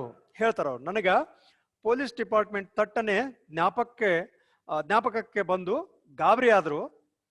ಒಂಥರ ಗಾಬರಿ ಎಣಿಸಿದ್ರು ಕೂಡ. ಪೊಲೀಸ್ ಡಿಪಾರ್ಟ್ಮೆಂಟ್ ಕಾಕಿ ಅಂದ ತಕ್ಷಣ ನೆನಪಾಗೋದು ಫಸ್ಟಿಗೆ ಪೊಲೀಸ್ ಅಲ್ಲ, ಹಿಂಗಾಗಿ ಅವ್ರಿಗೂ ಕೂಡ ಹಂಗ ಅನಿಸ್ತೇವೆ. ಪೊಲೀಸ್ ಡಿಪಾರ್ಟ್ಮೆಂಟ್ ಇರ್ಬೋದು ಅಂತ ಪಟ್ನ ಅವ್ರಿಗೇನಾಯ್ತು, ಜ್ಞಾಪಕಕ್ಕೆ ಬಂತು. ಜ್ಞಾಪಕಕ್ಕೆ ಬಂದು ಸ್ವಲ್ಪ ಗಾಬರಿ ಅನಿಸ್ತಿತ್ತು. ಆದ್ರೂ ಅವು ಬೂಟ್ಸ್ ಇಲ್ಲದ ಕಾಲಗಳಾದ್ರಿಂದ, ಶೂ ಇರ್ಲಿಲ್ಲ, ಬೂಟ್ ಹಾಕೊಂಡಿರ್ಲಿಲ್ಲ. ಹಿಂಗಾಗಿ ಬಹುಶಃ ಅನ್ಕೊಳ್ತಾರೆ ಇದು ಯಾವ್ದೋ ಬೇರೆ ಡಿಪಾರ್ಟ್ಮೆಂಟ್ ಇರಬಹುದು, ಇವರು ಬೇರೆ ಯಾವುದೋ ಡಿಪಾರ್ಟ್ಮೆಂಟ್ನವರು ಎಂದು ಬೋಲ್ಟ್ ಗಳನ್ನ ಬಿಚ್ಚುತ್ತಾ ಹಾಗೆ ಯೋಚಿಸಿದೆ. ಅಲ್ಲೇ ಅವರು ಜೀಪ್ ಕೆಳಗೆ ಬಿದ್ದುಕೊಂಡು ಬೋಲ್ಟ್ ಬಿಚ್ಚುತ್ತಾ ಯೋಚಿಸ್ತಾ ಇದ್ರು. ಬಂದಾತ ಅದೇನು ಕಾಕಿ ಪ್ಯಾಂಟ್ ಹಾಕೊಂಡು ಬಂದಿದ್ದಲ್ಲ, ಬಂದಾತ ನಾನು ಜೀಪಿನ ಅಡಿ ಇದ್ದುದರಿಂದ ಅವನು ಬಂದದ್ದನ್ನ ಗಮನಿಸಿಲ್ಲವೆಂದು ಬಗೆದು ಒಂದೆರಡು ಬಾರಿ ಕೆಮ್ಮಿದ. ಒಂದೆರಡು ಸಾರಿ ಆತ ಕೆಮ್ತಾನ, ನಾನು ಬಂದಿದ್ದು ಗೊತ್ತಾಗ್ಲಿ ಅನ್ನೋ ಅಂತ ವಿಚಾರಕ್ಕೆ ಆತ ಅವ್ರ ಮುಂದಲ್ಲಿ ಕೆಮ್ಮಿದ. ಒಂದೆರಡು ಸಾರಿ ಕೆಮ್ತಾನ ಅನ್ನೋ ಅಂತದನ್ನು. ಅವಾಗ ಇವ್ರ ಲೇಖಕರು ಹೇಳ್ತಾರೆ, ಆತ ಬಂದು ಅಲ್ಲಿ ಒಂದೆರಡು ಸಾರಿ ಕೆಮ್ಮಿದ ಅನ್ನೋಂಥದನ್ನು. ಇವಾಗ ಪ್ರೆಸೆಂಟ್ ಸಿಚುವೇಶನ್ ಈ COVID-19 ಇರೋದ್ರಿಂದ ಯಾರಾದ್ರೂ ಈ ತರ ಒಂದು ಚೇಷ್ಟೆ ಮಾಡಾಕೋ ಅಥವಾ ವ್ಯಂಗ್ಯ ಮಾಡಾಕೋ ಅಥವಾ ನಮ್ಮನ್ನ ಗಮನಿಸ್ಲಿ ಅಂತೇಳಿ ಕೆಮ್ಮಿದ್ರೆ ಬಡ ಹೋಗಿ ಟೆಸ್ಟ್ ಮಾಡಿಸ್ಕೊಂಬರಿ ಕೋವಿಡ್ ಐತನ ಅನ್ನುವಂತ ಲೆಕ್ಕಕ್ಕೆ ಬಂದ್ಬಿಟ್ಟಿದೆ ಈ ಪ್ರೆಸೆಂಟ್ ಸಿಚುವೇಶನ್ ಆ ತರ ಇರುವಂಥದ್ದು. ಅದಕ್ಕೆ ಯಾರೋ ಜಾಸ್ತಿ ಕೆಮ್ಮುದಿಲ್ಲ, ಕೆಮ್ಮು ಬಂದ್ರು ಎಲ್ಲಿ ಹಿಡ್ಕೊಂಡು ಹೋಗಿಗ್ಯಾರನು ಅಂತ ಸ್ಥಿತಿ ಇತ್ತು ಈಗ 4 ತಿಂಗಳ ಹಿಂದ್ಗಡೆ. ಕೆಮ್ಮಿದ್ರೆ ಸಾಕು ಕೋವಿಡ್ ಅನ್ನುವಂತ ಲೆಕ್ಕಕ್ಕಿತ್ತು. ಇವಾಗ ಕಡಿಮೆ ಆಗಿದೆ, ಏನ್ ತೊಂದರೆ ಇಲ್ಲ. ಇಲ್ಲಿ ಈ ಕಥೆಯಲ್ಲಿ ಕೆಮ್ಮನ ಏನ್ ಅನ್ಸತಿ, ಬಂದಾರತ್ತೆ ಗಮನ ಹರಿಸ್ಬೇಕು ನಾವು ಅವ್ರ ಕಡೆ. ಆ ಒಂದು ಸಿಚುವೇಶನ್ ನಮ್ಮ ಕಡೆ ಕೆಮ್ಮು ಕಾಲಿಂಗ್ ಬೆಲ್ ಇದ್ದ ಹಾಗೆ. ನಮ್ ಕಡೆ ಏನೈತಲ್ಲ ಈ ಕೆಮ್ಮು ಅಂದ್ರೆ ಕಾಲಿಂಗ್ ಬೆಲ್ ಇದ್ದ ಹಾಗೆ. ಇದು ಸಂದರ್ಭಕ್ಕೂ ಕೂಡ ಬಂದಿದೆ, ಸಂದರ್ಭ ಕೂಡ ಇದೆ. ಇದು ನಮ್ ಕಡೆ ಕೆಮ್ಮು ಅನ್ನೋದು ಏನಿದು ಒಂದು ಕಾಲಿಂಗ್ ಬೆಲ್ ಅನ್ನುವಂತ ರೀತಿ ಒಳಗ ಸಂದರ್ಭ ಕೂಡ ಇದೆ. ಅದನ್ನ ಗಮನಿಸ್ಬೇಕು ನೀವು. ಯಾರು ಹೇಳ್ತಾರ, ಯಾವಾಗ ಹೇಳಿದ್ರು, ಯಾವ ಸಂದರ್ಭ ಏನು ಅನ್ನುವಂಥದ್ದು. ಓಕೆ. ಮನೆಯ ಬಳಿ ಯಾರು ಕಣ್ಣಿಗೆ ಬೀಳದಿದ್ದರೆ ಕೆಮ್ಮಿ ಕ್ಯಾಕರಿಸಿ ಗಲಾಟೆ ಮಾಡ್ತಾರೆ. ಬಹಳ ಚೆನ್ನಾಗಿ ಹೇಳ್ತಾರೆ ಇಲ್ಲಿ. ಅಂದ್ರೆ ಒಂದು ಬಂದಿರುವಂತ ಇಂಡಿಕೇಟ್ ಆಗಿ ಅಥವಾ ಒಂದು ಸಿಂಬಾಲಿಕ್ ಆಗಿ ಯೂಸ್ ಮಾಡ್ತಾ ಇರುವಂತದ್ದು ಕೆಮ್ಮು. ಅವ್ರು ಹೇಳ್ತಾರ, ಒಂದ್ಸಾರಿ ಮನೆ ಬಳಿ ಯಾರು ಕಣ್ಣಿಗೆ ಬೀಳ್ದಿದ್ರೆ, ಮನೆಗೆ ಭೇಟಿಯಾಗಿ ಬಂದಾಗ ಯಾರು ಕಣ್ಣಿಗೆ ಬೀಳ್ಲಿಕ್ಕಂದ್ರ ಕೆಮ್ಮಿ ಕ್ಯಾಕರಿಸಿ ಗಲಾಟೆ ಮಾಡುವಂಥದ್ದು ಕೂಡ ಇದೆ ಅನ್ನುವಂಥದ್ದು ಒಂದು ಆಶಾಸ್ಪದವಾಗಿ ಹೇಳ್ತಾರೆ. ಬಹುಶಃ ಭಾಷೆ ಉಪಯೋಗಿಸಿ ಕರೆಯಬೇಕೆಂದಾದರೆ ಕೆಲವು ತೊಂದರೆಗಳಿವೆ. ಭಾಷೆ ಉಪಯೋಗಿಸಿ ಈ ಕೆಮ್ಮೋದು ಅಥವಾ ಈ ಕಾಲಿಂಗ್ ಬೆಲ್ ಒತ್ತೋದು ಅವನ್ನೆಲ್ಲ ಮಾಡೋಕ್ಕಿಂತ ಪೂರ್ವದೊಳಗ ಈಗ ಒಂದ್ ಮನೆಗೆ ಹೋಗಿ ಕರಿಬೇಕು, ಏನದ್ ಕರಿಬೇಕು. ಹಿಂಗಾಗಿ ಭಾಷೆಯನ್ನು ಉಪಯೋಗಿಸಿ ಕರೆಯುವುದಾದ್ರೆ ಕೆಲವು ತೊಂದರೆಗಳಿದಾವೆ ಅಂತ ಹೇಳ್ತಾರೋ, ಕೆಲವು ತೊಂದರೆಗಳಿದಾವೆ ಅನ್ನುವಂಥದ್ದು. ಆ ತೊಂದರೆಗಳಿವೆ ಏನು, ಕೆಲವು ತೊಂದರೆಗಳಿವೆ ಎಂದು ತೋರುತ್ತದೆ. ಹೌದು, ಆ ತೊಂದರೆ ಇರ್ತಾವ. ಏನ್ ತೊಂದರೆ ಅನ್ನೋದು ಹೇಳ್ತಾ ಹೋಗ್ತಾರೆ ನೋಡು. ಮನೆಯವರ ಹೆಸರೇನು, ಹೆಸರು ಹಿಡಿದು ಕರಿಬೇಕು, ಸ್ವಾಮಿ ಅನ್ಬೇಕು, ಬಹುವಚನ ಉಪಯೋಗಿಸ್ಬೇಕು, ಏಕವಚನವು ಭಾಷೆ ಉಪಯೋಗಿಸಿ ಕರಿಯಬೇಕಂದ್ರೆ ಏನೆಲ್ಲ ಬಿಕ್ಕಟ್ಟುಗಳನ್ನ ಎದುರಿಸ್ಬೇಕು. ಈಗ ಒಂದು ಮನೆಗೆ ಹೋಗಿ ಎಕ್ಸಾಂಪಲ್, ಒಬ್ಬ ಏನು ಉನ್ನತ ಹುದ್ದೆಯನ್ನು ಪಡೆದಂತ ವ್ಯಕ್ತಿ ಇರ್ತಾನೆ. ಆತನನ್ನ ಹೆಸರು ಹಿಡಿದು ಕರಿಬೇಕು, ಅಥವಾ ಅವನು ಸಣ್ಣ ವಯಸ್ಸಿನವ ಇದ್ರ ಅವನ ಹೆಸರು ಹಿಡಿದು ಕರಿಬೇಕು, ಅಥವಾ ಹೆಂಗ್ ಏನ್ ಕರಿಬೇಕು, ಅವನ್ಗ ಹೆಸರು ಹಿಡಿದು ಕರಿಬಾರ್ದು, ಅಥವಾ ಸ್ವಾಮಿ ಅನ್ಬೇಕು, ಸರ್ ಅತ್ ಕರಿಬೇಕು, ಅಥವಾ ಸಾಹೇಬ್ರ ಅನ್ಬೇಕು, ಏನ್ ದನೇರ್ ಅನ್ಬೇಕು, ಏನ್ ಗೌಡ್ರ ಅನ್ಬೇಕು, ಏನತ್ ಕರಿಬೇಕು. ಈ ರೀತಿ ದ್ವಂದ್ವಗಳಿರುವಂಥದ್ದು. ಹೌದು, ಅವ್ನು ಪೂರ್ತಿ ಬಡವ ಇದ್ದಂದ್ರೆ ಹೋಗಿ ನಾವು ಗೌಡ್ರ ಅದಿರೇನ್ರಿ ಮನ್ಯಾಗ ಅಂದ್ಬಿಟ್ರೆ ಏನ್ ಆಗ್ತತಿ? ಹಾಸ್ಯಾಸ್ಪದ ಅನ್ಸತ್ತೆ, ಒಂಥರ ಅಸಹ್ಯ ಮಾಡ್ದಾಗ ಅನ್ಸತ್ತೆ ಅವ್ರಿಗೆ. ಈಗ ಒಬ್ಬ ದೊಡ್ಡ ಮಣ್ ತಂದ ಅವ್ರಿಗೆ ಹೋಗಿ ಏನಪ್ಪಾ ಯಜಮಾನ್ ಅದೇನು ಮನ್ಯಾಗ ಅಂದ್ಬಿಟ್ರ, ಏನೋ ಅದೇನು ಮನ್ಯಾಗ ಅಂತೇಳಿ ಏಕವಚನದಿಂದ ಸಂಬೋಧಿಸ್ಬಿಟ್ರೆ, ರೈಟ್? ಈ ತರ ಅಲ್ಲಿ ತೊಂದರೆಗಳಿರುವಂತದನ್ನೇ ಹೇಳ್ತಾರ ಅವರು. ನಮ್ಮಲ್ಲಿ ಏನಂದ್ರೆ ಒಬ್ಬರನ್ನ ಕರಿಬೇಕಾಗಿತ್ತು ಅಂದ್ರೆ ಭಾಷೆ ಉಪಯೋಗಿಸಿ ಕರೆಯೋದ್ರಿಂದ ತೊಂದರೆಗಳಿವೆ. ಏನ್ ತೊಂದರೆ ಅಂದ್ರೆ ಆ ಮನೆಯವ್ರ ಹೆಸರು ಹಿಡಿದು ಕರಿಬೇಕು ಅಥವಾ ಹಿಡಿದು ಕರಿಬಾರ್ದು, ಹೆಸರು ಹಿಡಿದು ಕರಿಬಾರ್ದು. ಸ್ವಾಮಿ ಅನ್ಬೇಕು, ಅವ್ರ ಮನೆ ಹೆಸರು ಏನು, ಅವ್ರ ಮನೆಯವರ ಯಜಮಾನ ಹೆಸರು ಏನಿದೆಯೋ ಏನಿಲ್ಲೋ, ಏನ್ ಅನ್ಬೇಕು, ಅಂಕಲ್ ಅನ್ಬೇಕು, ಆಂಟಿ ಅನ್ಬೇಕು, ಏನು ಬೇರೆ ಬೇರೆ ಕರಿಬೇಕು, ಏನ್ ಅನ್ನೋದು ಗೊತ್ತಾಗ್ತದೆ. ಅಣ್ಣ ಅನ್ಬೇಕು, ಅಕ್ಕ ಅನ್ಬೇಕು, ತಂಗಿ ಅನ್ಬೇಕು, ತಮ್ಮ ಅನ್ಬೇಕು, ಇವು ಎಲ್ಲ ಏನು ಗೊತ್ತಾಗದೇ ಇರುವಂತ ಸ್ಥಿತಿ ಕೂಡ ಇರುವಂತದ್ದು. ಹಿಂಗಾಗಿ ಕೆಮ್ಮೋದು ಕಾಮನ್ ಆಗ್ಬಿಟ್ಟಿದೆ ಅನ್ನುವಂಥದ್ದು ಕೂಡ ಅಲ್ಲಿ ಹೇಳ್ತಾರೆ. ಭಾಷೆ ಉಪಯೋಗಿಸಿ ಕರಿಬೇಕಂದ್ರೆ ಏನೆಲ್ಲ ಬಿಕ್ಕಟ್ಟುಗಳನ್ನು ಎದುರಿಸ್ಬೇಕು, ಅದರ ಬದಲು ಒಂದೆರಡು ಸಾರಿ ಕೆಮ್ಮಿದರೆ ಈ ಎಲ್ಲ ತೊಂದರೆಗಳೇ ಇರೋದಿಲ್ಲ. ಹೌದಾ? ಯಾರಿಗೋ ನೀವು ಅಂಕಲ್ ಅದಿರೇನ್ರಿ ಮನ್ಯಾಗ ತಗೋಬಿಟ್ರೆ ನಾನೇನು ಅಂಕಲ್ ಗತೆ ಕಾಣ್ತಾನಪ್ಪ ಜಗಳಕ್ಕೆ ಬರ್ಬೋದು. ಅಂಟಿ ಅದಿರೇನ್ರಿ ಮನ್ಯಾಗ ತಗೋಬಿಟ್ರೆ ನಾನು ಅಂಟಿ ಗತೆ ಕಾಣ್ತಾನಂತ ಅವ್ರ ಜಗಳಕ್ಕೆ ಬರ್ಬೋದು. ವಯಸ್ಸಾದ್ರೂ ಸ್ಥಿತಿ ಹಂಗೈತಿ. ಈಗ ಅಂಕಲ್ಗೆ ಅಂಕಲ್ ಅನ್ನೋಂಗಿಲ್ಲ, ಅಂಟಿಗೆ ಅಂಟಿ ಅನ್ನೋಂಗಿಲ್ಲ. ಏನೋ ಅವರ ಒಂದು ಸೌಂದರ್ಯ ಬಿಂಬಿತವಾಗಿರುವಂಥದ್ದು ಅಥವಾ ತಮ್ಮ ಯವನದ ಸ್ಥಿತಿನೋ ಏನೋ ಈ ರೀತಿ ಕರೆಯುವಂತಿಲ್ಲ. ಕರೆದ್ಬಿಟ್ರೆ ಎಲ್ಲಿಲ್ಲದ ಕೋಪ ಜನಕ್ಕೆ, ರೈಟ್? ಅದಕ್ಕೆ ಹೆಸರು ಹಿಡಿದು ಕರೆದ್ಬಿಟ್ಟು ನನ್ನ ಹೆಸರು ಹಿಡಿದು ಕರಿವಂಗ ಆಗ್ಬಿಟ್ಟೇನೆ ನೀನು ಅಂತೇಳಿ ಕೇಳುವಂಥದ್ದು ಒಂದೈತಿ. ಹೆಂಗ್ ಕರೆದ್ರೂ ತೊಂದರೆ ಆಗ್ತದೆ ಅಂತೇಳಿ ಅದಕ್ಕೆ ಏನ್ ಮಾಡ್ತಾರ, ಅದ್ರ ಬದಲು ಒಂದೆರಡು ಸಾರಿ ಕೆಮ್ಮಿ ಅಕ್ಕರ್ಷಿ ಉಳಿದು ಹೋಗಿದ್ರು ಏನ್ ತೊಂದರೆ ಇಲ್ಲ ಅನ್ನೋ ರೀತಿ ಒಳಗೆ ಅಲ್ಲಿ ಹೇಳ್ತಾರೆ. ಒಂದೆರಡು ಸಾರಿ ಕೆಮ್ಮಿದ್ರೆ ಈ ಎಲ್ಲಾ ತೊಂದರೆಗಳೇ ಇರೋದಿಲ್ಲ. ಆದ್ರಿಂದ ಬಂದವ ಮತ್ತು ಒಂದೆರಡು ಸಾರಿ ಕೆಮ್ಮಿದ. ಅದೇ ಹೇಳ್ತಾರೆ ನೋಡು, ಒಂದೆರಡು ಸಾರಿ ಕೆಮ್ಮಿ ಸುಮ್ಮ ಆಗ್ಲಿಲ್ಲ ಅವ, ಮತ್ತು ಇವ್ರು ಗಮನ ಹರಿಸ್ಲಿಲ್ಲಲ್ಲ ಅವನ ಕಡೆ. ಹಿಂಗಾಗಿ ಮತ್ತು ಇವರು ತಮ್ಮ ಕೆಲಸದೊಳಗ ಅಣಿ ಆಗ್ಬಿಟ್ರಲ್ಲ, ಅವಾಗ ಆತ ಒಂದೆರಡು ಸಾರಿ ಮತ್ತೆ ಕೆಮ್ಮಿದ. ಅವಾಗ ಕೇಳ್ತಾರ ಅವ್ರು, ಯಾರಪ್ಪ ನೀನು ಎಂದು ಕೇಳ್ತಾರ, ಯಾರಪ್ಪ ನೀನು ಅಂತ ಕೇಳಿದ್ರು. ಅವ ಹೇಳ್ತಾನ, ನಾನು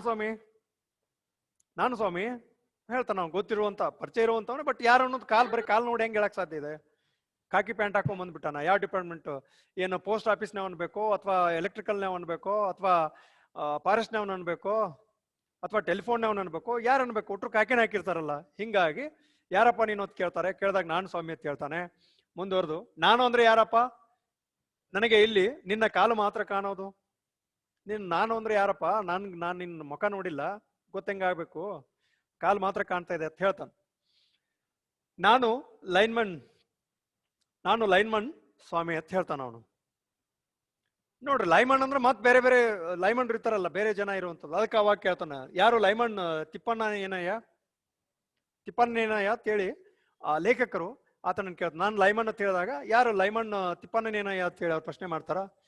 ಅವಾಗ ಅವನ ಬಂದಂತ ವ್ಯಕ್ತಿಯ ಸ್ಥಿತಿ ಏನಿರ್ತತಿ, ಅವಾಗ ಹೇಳ್ತಾನ, ಟೆಲಿಫೋನ್ ಡಿಪಾರ್ಟ್ಮೆಂಟ್ ಅಲ್ಲ ಸ್ವಾಮಿ.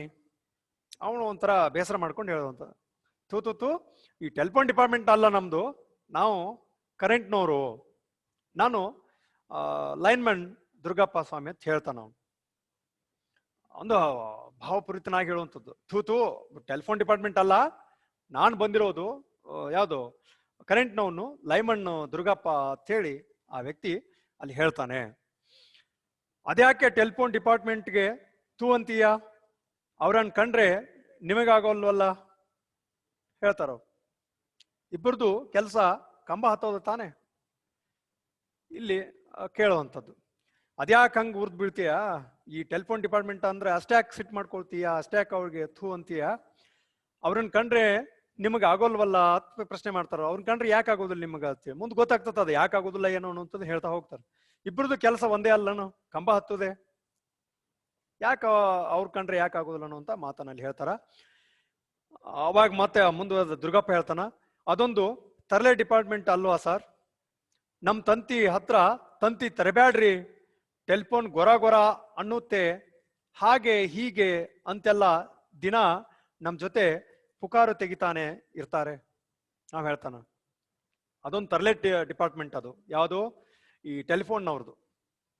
ಅದೊಂದು ತರಲೆ ಡಿಪಾರ್ಟ್ಮೆಂಟ್ ಅಲ್ವಾ ಸರ್? ಹೇಳ್ತಾನ ಅವನು. ತರಲೆ ಡಿಪಾರ್ಟ್ಮೆಂಟ್ ಅಲ್ವಾ ಸರ್ ಅದು? ನಮ್ ತಂತಿ ಹತ್ರ ತಂತಿ ತರಬೇಡ್ರಿ ಅನ್ನುವಂಥದ್ದು. ಇವಾಗ ಈಗ ಬಂದ್ಬಿಟ್ಟು ಲ್ಯಾಂಡ್ಲೈನ್ಗೂ ಕೂಡ ವೈರ್ ಇಲ್ಲ. ಈಗ ಮೊದಲು ಇರುವಂತ ಲ್ಯಾಂಡ್ಲೈನ್ಗಳಿಗೆ ವೈರ್ ಇರ್ತಿತ್ತು, ಹೌದಾ? ಇವಾಗೆಲ್ಲ ಆನ್ಲೈನ್ ಮುಖೇನವಾಗಿ ನಡೆಯುವಂತ ವ್ಯವಹಾರ ಆಗ್ಬಿಟ್ಟತಿ, ಎಲ್ಲ ಸೆಟಲೈಟ್ ಥ್ರೋ ನಡೆಯುವಂಥದ್ದು, ರೈಟ್? ಇಲ್ಲಿ ಕೂಡ ಹಂಗ ಆಗ್ತತಿ. ನಮ್ ತಂತಿ ಹತ್ರ ತಂತಿ ತರಬೇಡ್ರಿ, ಟೆಲಿಫೋನ್ ಏನಾಗತ್ತೆ ಗೊರ ಗೊರ ಅನ್ನುತ್ತೆ ಅನ್ನುವಂಥದ್ದನ್ನು. ಆ ತಂತಿ ಲೈಮ್ ಎಲೆಕ್ಟ್ರಿಕಲ್ ತಂತಿ ಮತ್ತು ಈ ಟೆಲಿಫೋನ್ ತಂತಿ ಕೂಡ್ಬಿಟ್ರೆ ಕ್ಲಿಯರ್ ಆಗಿ ಕೇಳ್ತಾ ಇರ್ಲಿಲ್ಲ. ಮೊದಲಿಗೆ ಫೋನ್ ಸ್ಥಿತಿ ಹಂಗ ಇತ್ತು. ಅವೆರಡ್ಲಿ ಆಳುವಾಗ ಎಲ್ಲೇ ಲೈನ್ ಕ್ರಾಸ್ ಆಗೈತೆ ನೋಡುತ್ತೇಳಿ ಹೋಗಿ ಮತ್ತೆ ಆ ತಂತಿ ಚೇಂಜ್ ಮಾಡಿದಾಗ ಅದನ್ನ ಬಿಡಿಸಿದಾಗ ಮತ್ತೆ ಸರಿಯಾಗಿ ಕೇಳ್ತಿತ್ತು ಅನ್ನೋಂಥದ್ದನ್ನು. ಯಾಕಂದ್ರೆ ಅಲ್ಲಿ ಇಂಡಕ್ಟ್ ಆಗ್ತಿರುವಂಥದ್ದು ಅಥವಾ ಕ್ರಾಸ್ ಲೈನ್ ಇದು ಆಗ್ತಿತ್ತೇನೋ, ಹಿಂಗಾಗಿ ಸೌಂಡ್ ಏನ್ ಬರ್ತಿತ್ತು ಗೊರ ಗೊರ ಅನ್ಸುತ್ತೋ ಅನ್ನೋಂಥ ವಿಚಾರ. ಹಾಗೆ ಹೀಗೆ ಅಂತೆಲ್ಲ ದಿನ ನಮ್ ಜೊತೆ ಪುಕಾರು ತೆಗಿತಾನೆ ಸಾರ್ ಇರ್ತಾರೆ ಅನ್ನೋ ಅಂತ ಮಾತಲ್ಲಿ ಹೇಳ್ತಾನೆ. ಹಾಗೆ ಹೀಗೆ ಮಾಡ್ತಾ ಅವ್ರು ಏನ್ ಮಾಡ್ತಾರೆ, ಒಂದು ಪುಕಾರ ತೆಗಿತಾನೆ ಇರ್ತಾರೆ ಅನ್ನುವಂತ ಮಾತು ಹೇಳ್ತಾನೆ. ನಾನು ಜೀಪಿನ ಅಡಿಯಿಂದ ಹೊರ ಬಂದೆ. ದುರ್ಗಪ್ಪ ಕೈಯಲ್ಲಿ ಕಟ್ಟಿಂಗ್ ಪ್ಲೇಯರ್ ತಂತಿ ಸಿಂಬಿ ಹಿಡಿದುಕೊಂಡು ನಿಂತಿದ್ದ. ಆ ಕರೆಂಟಿನ ಕೆಲಸ ಮಾಡ್ತಿರುವಂತ ದುರ್ಗಪ್ಪ ಏನ್ ಮಾಡಿದ, ಕೈಯಲ್ಲಿ ಒಂದು ಕಟಿಂಗ್ ಪ್ಲೇಯರು ಮತ್ತು ತಂತಿ ಸಿಂಬಿ ಹಿಡ್ಕೊಂಡು ನಿಂತಿದ್ದ. ಏನಯ್ಯ ಏನ್ ಸಮಾಚಾರ ಎಂದು ಕೇಳಿದೆ. ಏನಯ್ಯ ಏನ್ ಸಮಾಚಾರ ಅಂತ ಹೇಳಿ ಆ ಲೇಖಕರು ಆ ದುರ್ಗಪ್ಪನನ್ನು ಕೇಳ್ತಾರೆ. ಸಮಾಚಾರ ಏನಿಲ್ಲ ಸ್ವಾಮಿ ಹೇಳ್ತಾನೆ. ಏನ್ ಸಮಾಚಾರ ಏನಿಲ್ಲ ಸ್ವಾಮಿ ಅಂತ ಹೇಳ್ತಾನೆ. ಮತ್ತೇನ್ ಬಂದೆ ಅಂತ ಕೇಳ್ತಾರ ಅವ್ರು. ಮತ್ತೇನ್ ಬಂದೆ? ಅವಾಗ ಹೇಳ್ತಾನೆ, ಹಾಗೆ ಸುಮ್ನೆ ಹಿಂಗೆ ಎಂದ. ಹಂಗ ಸುಮ್ನೆ ಬಂದೆ ಅಂತ ಹೇಳಿ ಆತ ಹೇಳ್ತಾನೆ. ಏನಯ್ಯ ಏನ್ ಸಮಾಚಾರ ಅಂತ ಕೇಳಿದಾಗ ಸಮಾಚಾರ ಏನಿಲ್ಲ ಸ್ವಾಮಿ ಅಂದ. ಮತ್ತೇನ್ ಬಂದೆ ಏನೋ ಅಂತದನ್ನ ಕೇಳ್ತಾರೆ. ಅವಾಗ ಸುಮ್ನೆ ಹಿಂಗೆ ಬಂದೆ ಏನೋ ಅಂತದನ್ನ, ಮತ್ತೆ ಎದಕ್ ಬಂದಿದ್ದೇನೋ ಅಂತ ವಿಚಾರ ಕೂಡ ಅಲ್ಲಿ ಪ್ರಶ್ನಿಸ್ತಾರೆ. ಇವತ್ತಿನ ಈ ತರಗತಿಯಲ್ಲಿ ಇಷ್ಟಿರ್ಲಿ. ಮುಂದಿನ ತರಗತಿಯಲ್ಲಿ ಮತ್ತೆ ಉಳಿದ ಭಾಗವನ್ನ ಮುಂದುವರ್ಸೋಣ. Thank you.